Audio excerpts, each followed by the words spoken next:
Modify panel. Now let's select the rectangle.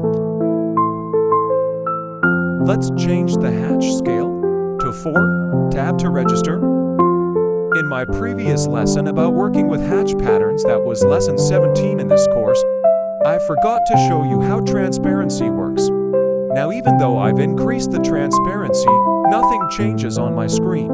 In order to make this property visible, we need to switch transparency on using the toggle in the status bar.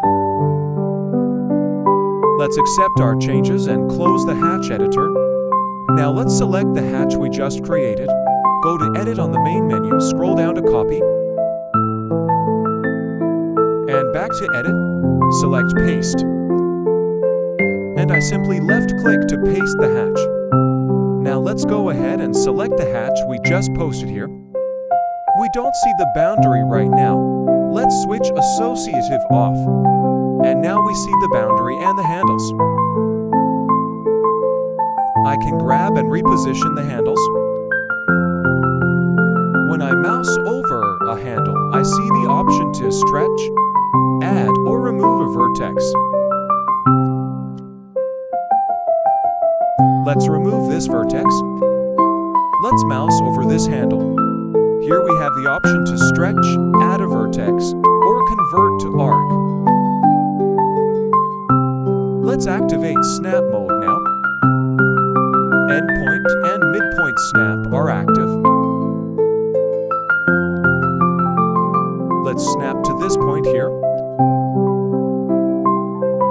And let's grab there, here. And drop it again over here. Mouse over this handle and let's scroll to Add Vertex. Snap it here. And let's exit the hatch tool. Accepting our changes. Just zoom in a little bit. I want to fillet this unhatched corner. Activate the fillet command. And let's specify a radius. Right-click, radius. Let's use 6 units. Select these 2 lines. And here's our fillet. Now let's select the hatch pattern. Mouse over this handle, add vertex. Mouse over the handle, add vertex again. And drop it about here.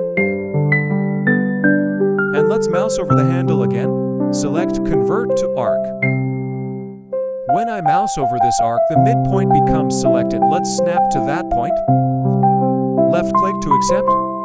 And let's exit hatch editing mode.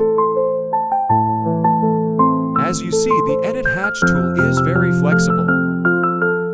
This concludes our tutorial about editing hatch patterns.